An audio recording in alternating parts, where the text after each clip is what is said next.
You're listening to the uMentor Talk Show. I'm your host, Fatima Al Sayed. On this weekly talk show, we usually invite experts to take us through their journeys as professionals in their fields. Remember, if you have any questions for our panelists, you can always leave them in the comments section during the show, or questions can be asked beforehand on the Emoji app, Inspire, or directly on YouTube. On today's show, we welcome Abir Safa. Abir is a Detroit raised poet of 9 years. She began performing her work in 2012 at various events and centers across the US and UK and in Africa. Her work aims to ignite the flame in the hearts of the lovers of the Ahlulbayt. In recent years, she has extended her work to contemporary issues relevant to all people of all faiths, beliefs, and backgrounds. Assalamu alaikum, Abir. I'd like to welcome her on. Wa alaikum salam. How are you? I'm good, alhamdulillah. How are you? Good, doing well. We're very excited to have you on the show. You're going to give us a very different perspective, not just on being, I think, a student, but also being a mother and trying to juggle everything together. So that's a very unique experience that we haven't had on the show too much before, but everyone, every mother goes through. Right. So can you start off by telling us a little bit about your school history, so your educational background, and then we'll go from there. So my educational background isn't very interesting. I graduated high school, didn't ever go into an actual academic degree, but I do plan on eventually, just not right now. But right now I'm really focusing on Hausa studies and Islamic studies because it is something that I truly am passionate about, and it's something that I wanted to do for years, ever since I was a teenager. So I'm putting all of my effort into that at the moment. But I do eventually would like to get maybe a literature degree, but we'll see where that goes. Also, just wanted to say, I think anyone who's seen your background says that it's beautiful. It's gorgeous. Thank you. What got you into Hausa studies? Were you always passionate about religion? No, actually. I don't think anyone, or anyone I know at least, growing up was ever like really passionate about religion. For Muslims who kind of grew up in, like a religious household, you kind of were just brought up with it and didn't really think much of it, or that's how it was for me anyways. But I feel when you get to a specific age, you really start to question yourself and your identity, and you're trying to grow up and trying to find out who you are, that $1,000,000 question, like, who am I? What type of person do I want to be? And my father actually went on a Hajj trip, and when he came back and he was just telling us, about his trip and how beautiful it was. And there's a specific aura that people who return from Hajj have. And I feel that his story really inspired me. And he went through so much in Hajj, the physical and the emotional and the spiritual. It made me interested. I was like, okay, well, I follow this religion, and we pray, we fast, we wear the hijab and all of that, but it's like, why am I doing that? So that's when I really started to research more about my religion. And the more I started researching, the more I realized I have a love of research about religion, and not just Islam, but just theology in general really interests me, whether it be Christianity or Islam or any other belief system. It's really interesting to me. There's something crucial that you said there, that, we follow this religion, but we're not sure why. We're not sure why we do all of these practices sometimes. What advice do you have for youth who are feeling like that? It's a good question. And first and foremost, I don't want any youth to feel that there's something wrong with them for feeling that way. If you're feeling that way, it's a good sign. It's a good start to finally make that move to understand your religion more, understand what is truly religion and what is more cultural. Especially us who have grown up with ethnic backgrounds, whether we're Arab or Pakistani or whatever background we come from, there's a lot of cultural influence in our Islamic understanding. So getting that out of the way first and foremost, because culture really has tainted our view and perspective of religion. And I remember, navigating the waters of women in Islam.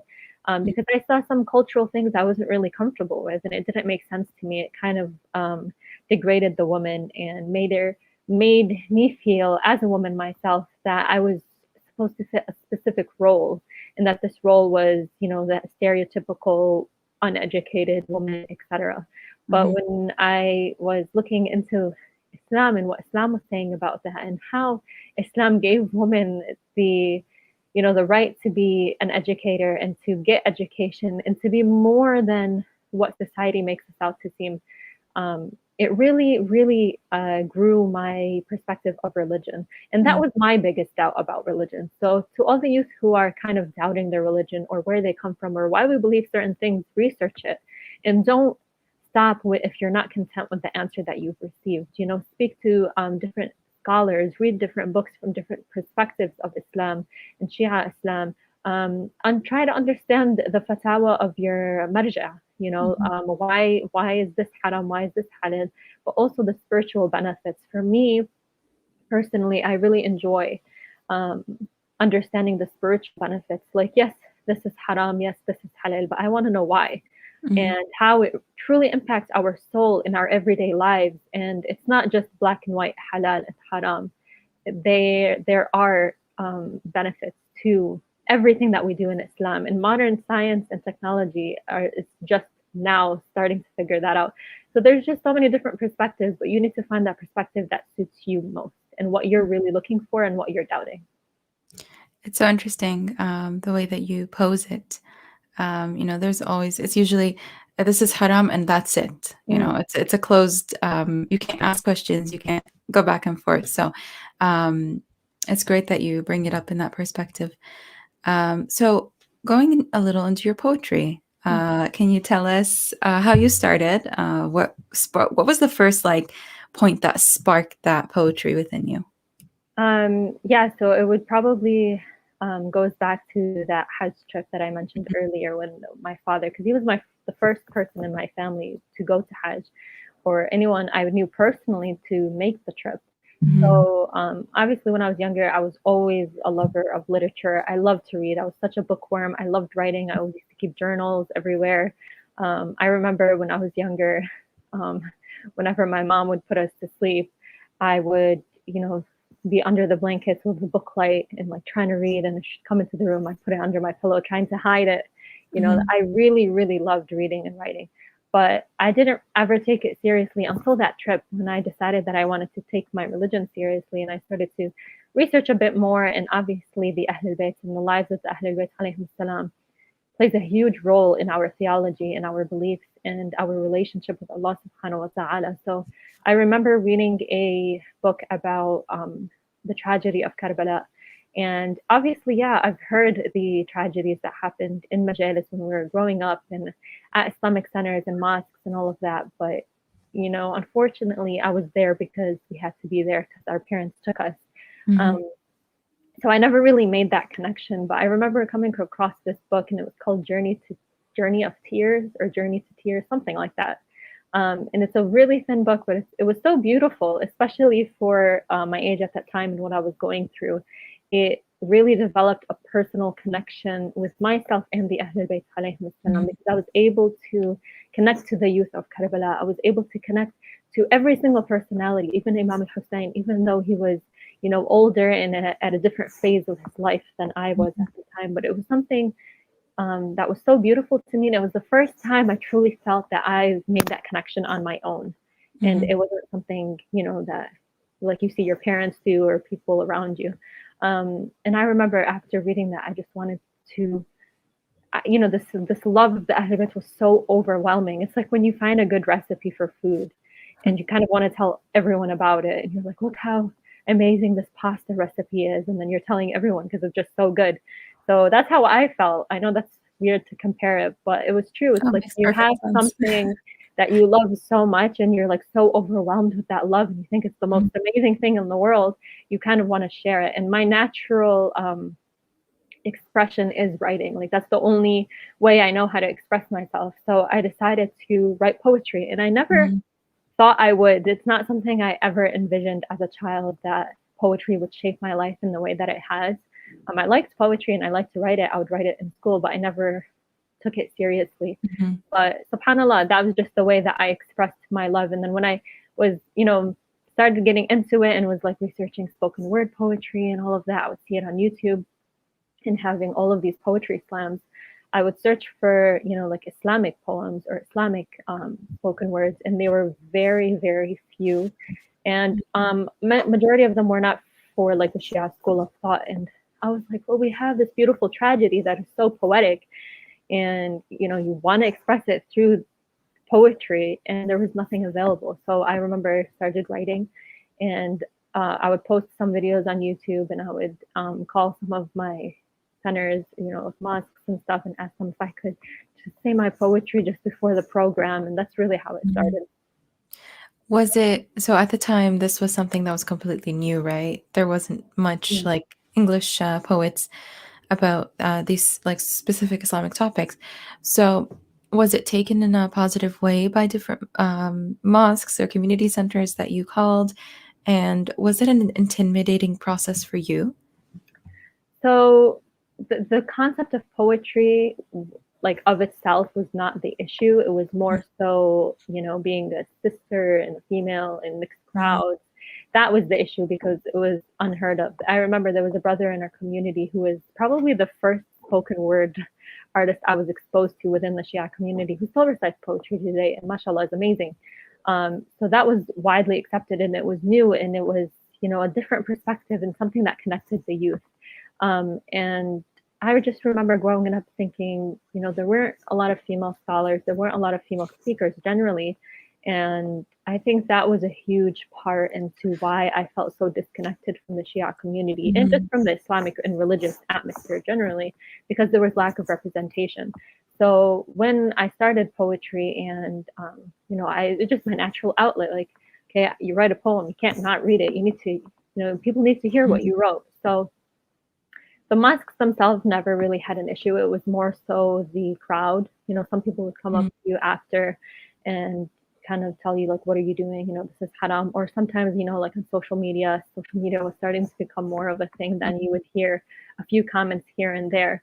But, those comments, yeah, they hurt. But like, when you check with your manager and you realize what you're doing is not haram, so long as you're following specific things that they ask you to, you kind of grow a thicker skin and just Mhm. like, okay, but that's your lack of understanding. I'm not the one doing something wrong. Yeah.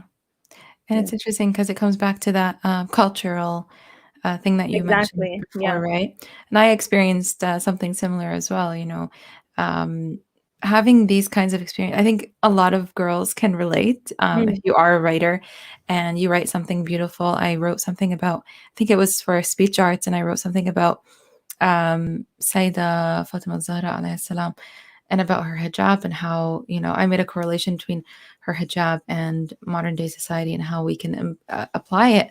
And I was in, I think, grade 9 at the time, or no, grade 8 or 7 or 8. mm, And I was going to go up and say this speech during Ashura. And I was told right before I was going to go up, I was told, no, the men don't agree.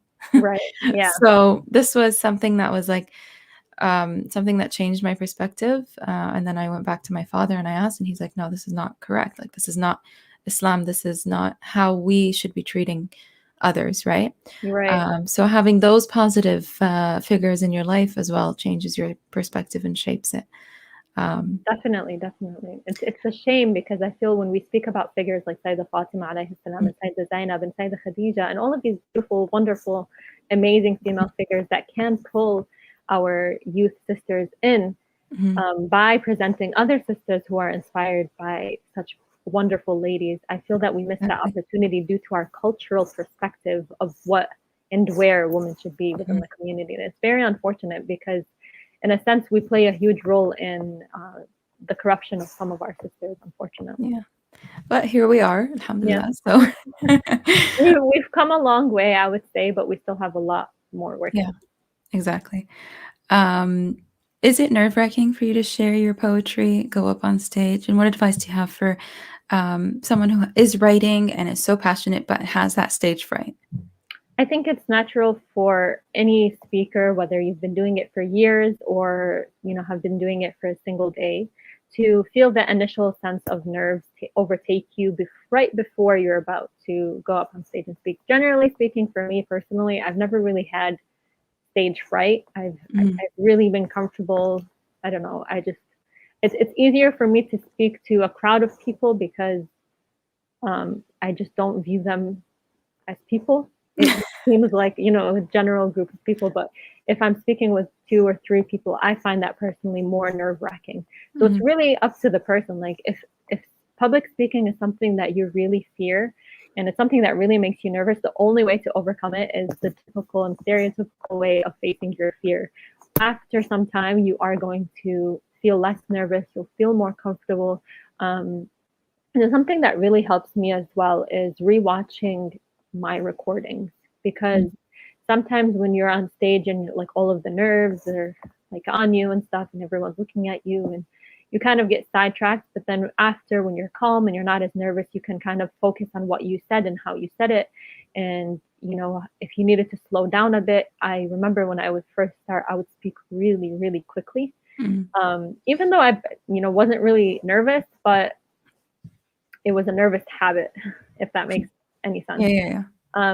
So just analyze yourself, take a deep breath. The beautiful dua in the verse of the Holy Quran, Rabbi shrah li sadri wa yassir li amri wahlul 'uqdatan min lisani yafqahu qawli, is probably the best dua that you can make before, because it truly, truly helps. It makes you feel so eloquent, and the words will just slip off of your tongue. The nerves, I think in a way it's good to be nervous, because then we are aware of the huge weight and authority that we have being on the podium, and that we are held accountable to everything that we say and that we influence. So trying to get over that, I don't think you should 100% be comfortable, because it's kind of like when you sin, they say that Allah subhanahu wa ta'ala is, it's a level of iman and mercy that Allah subhanahu wa ta'ala instills within you when you feel guilty after you sin. So I feel like it's the same concept for me anyways, to feel a bit nervous, because it's a heavy position. It's almost a burden in a way, because you are influencing people. So don't be scared of that nervousness. Allow it to empower you, and just keep doing what you're doing, and be analytical of yourself and see how you can improve and use modern technology with recordings and stuff to be better. And then that way, when you practice before you go up, you'll be a bit more confident. But if you're going up without any preparation, you are going to be a bit more nervous than you usually would if you prepared for it. So that's my 2 cents. What tangible steps would you suggest for someone who's trying to pursue their passion, but that passion or profession is not one that necessarily makes them an income? Right. And this is often the case with more artistic jobs and career paths. You probably won't become a millionaire being a poet. You have to face that reality. But if it's something that you're truly passionate about, you have to be practical and realistic about it, that you will probably have to work a maybe 9-to-5 job that you're not entirely satisfied with in order to kind of build yourself up as a poet or an artist, or like a freelance artist, or whatever you want to do that is within the artistic field or low income field. It is a sacrifice, and that not a lot of people are successful with it, and that is just the reality. It's not pessimistic thinking, but it's the reality of that field and that career. So are you going to be a millionaire trying to be an artist or a painter? Probably not. But if it's something that you truly enjoy, even if you don't make income with it, I know this is going to sound kind of superficial, but really not superficial, but like not realistic, but it kind of is at the same time, is that, if you're passionate about it and it's something that really truly brings you joy, I would hope that it's worth the sacrifice. But there will always be sacrifices in your career path. Trying to understand your audience is a great way to kind of increase your income in your career path. So for example, if you're going to be an artist and you're going to be selling paintings, you probably don't want to sell to people or kind of target people who are more into digital work. So you really need to know your audience in order to kind of flourish more so than if you're just kind of introducing it to everyone. So making connections and understanding, kind of creating a more social circle in terms of work, and taking those practical steps to grow yourself. But all the while understanding that, it's going to take a few years, and you're going to have to take, some steps that are not the best, like working a job that you may not enjoy. But it is a work in progress, and it might take you so much longer than someone who's doing a more, straightforward career like being a doctor or an engineer or something that has higher demand. So it's really just trying to come to terms with that and not have these false expectations and like unrealistic expectations, because I feel a lot of times that is what stops artists from doing what they love. It's like after years of hard work, they come to that realization. But no, if you have that realization from the beginning, you should remain hopeful that eventually that you will make it eventually, but it's just going to take some time.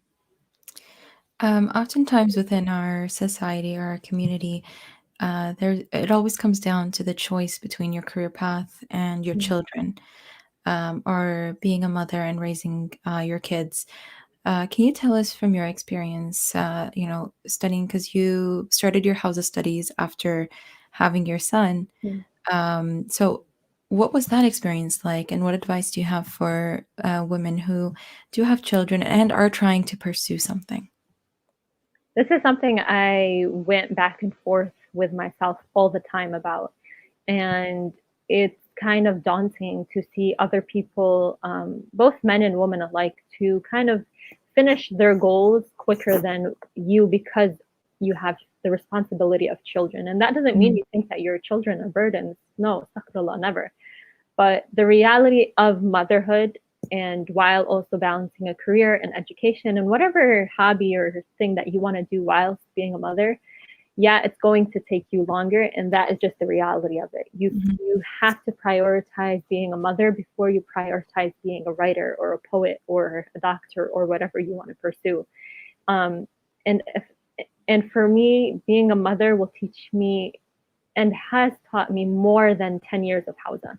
Because everything that I learned in my couple of years of studying I had to practically apply it, and practically applying what you know is so much harder than trying to memorize all of the lessons that you learn or all of the lectures that you listen to and take notes to.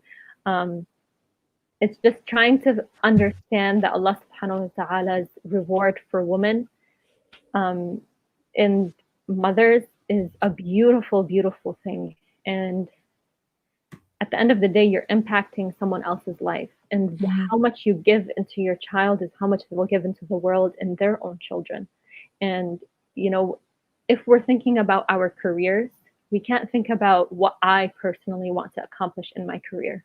We need to think, how can I impact the world the most? And through motherhood, you are impacting the world the most, because you are creating children who fear God, who, hopefully have good morals and have good principles and have a want and practical steps to make change in their societies, and to hopefully raise their children better than we've raised our own children, just like our parents would have raised us better than their parents have raised them, and so on and so forth. So whatever you do as a career and whatever you do as a mother is not just about you and your kids. It's not just about you and your career and how you grow in your career. No, it's not about that. It's not as selfish as that. Understanding that being a mother and balancing a career, you're giving all of what you possibly can and all of yourself into society for hopes of a better community and hopes of a better world and better people to live and establish that world that we wish that we had. So it's going to be hard, and it was a hard thing to it was a hard pill to swallow. To see that everyone was like, okay, I'm not someone to compare myself, but it is hard, especially being a first-time mom, to see that everyone's chasing their careers and they're, finishing it within like a couple of years, and you're still on your first year of studies when, your career path is generally takes a long time to finish. But that's okay, because it gives you time to practically apply what you learn. And motherhood is grueling and it's hard, but it's beautiful, and it teaches you more than any textbook could ever teach you, and more than any career can ever teach you. Something interesting, quote that you said during our pre-interview is you use motherhood as a tool for enlightenment. And you were linking this back to religion. So how can someone do so?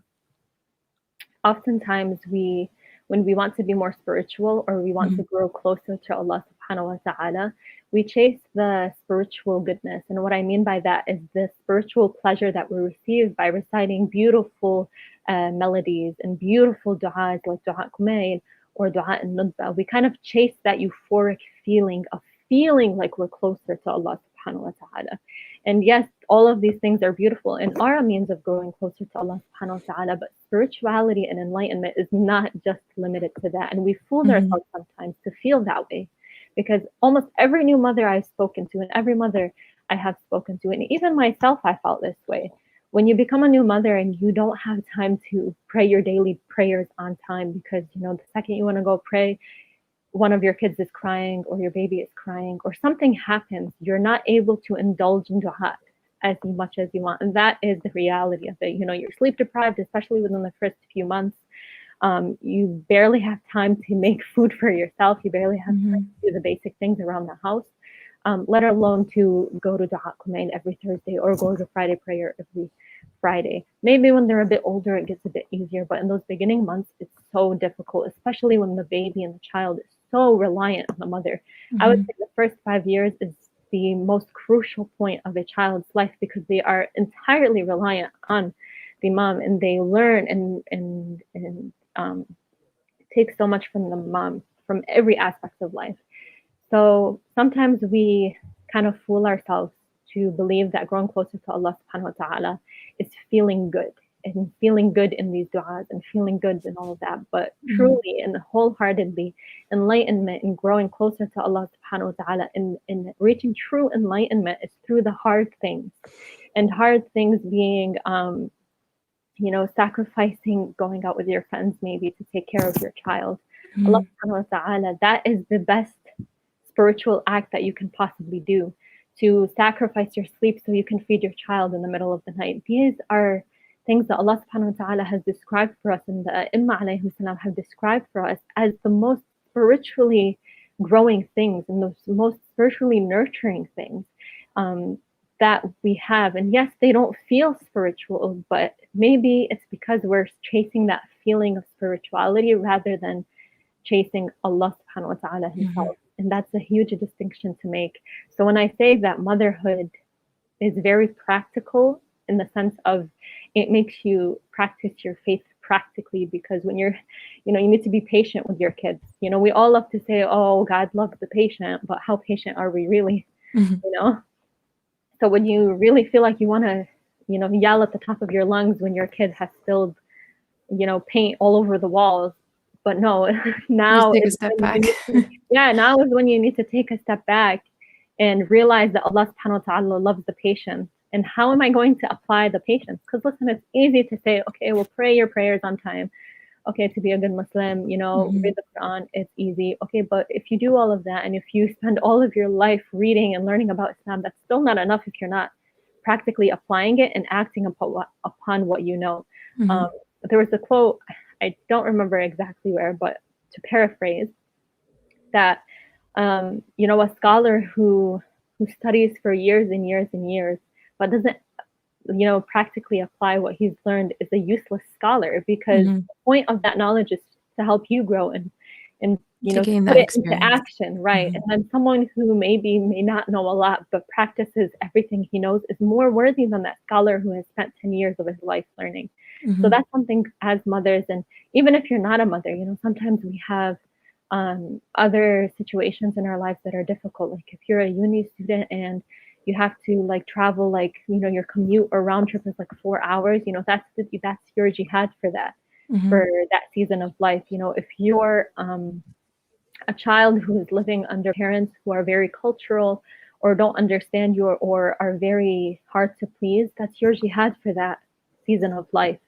So, applying that patience and applying what you know in those situations, whether it be motherhood or whatever, is more important than how much you know, and more important than feeling spiritual, because that feeling is temporary, whereas reaching Allah subhanahu wa ta'ala truly is not. In the last minute, can you tell us a little bit about where you hope to go, what your future plans are, inshallah? So my future plans, inshallah, if Allah subhanahu wa ta'ala gives me the tawfiq. Since I was younger, as I said, I was never envisioning myself with poetry. I do enjoy poetry, but for me personally, I enjoy storytelling and I enjoy novels more so than poetry. That is a path I'm, taking some steps to take, and inshallah, hopefully within the new future or near future, will be, established into reality with your du'as and Allah subhanahu wa ta'ala's tawfiq.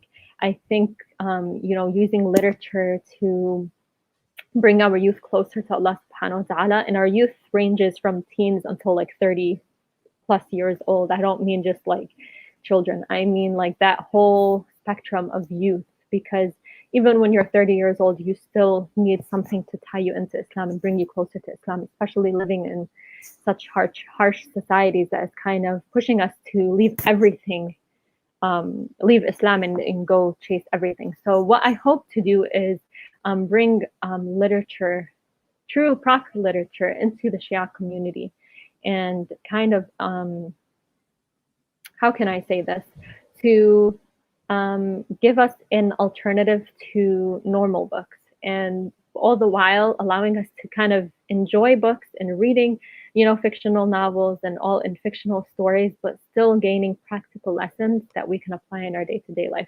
Not sure if I summarized that very well, but that is the plan, inshallah. Mm-hmm. Inshallah. Thank you so much for being on the show today. Thank you for having me. Time runs out so fast when you're having good conversation. Thank you so much. Just wanted to let everyone know that you can tune in every week on YouTube Live to hear all of our future shows. Next week's show is going to be a community voice show with MYM. And if you have any questions for our current speaker or prior speakers, please check out the Inspire platform on the Emoji app. You were just listening to the uMentor Talk Show. If you missed this or future shows, you can always hear the replay on the uMentor website under prior talk shows. Moja Outreach Foundation, uniting and empowering the Shia community.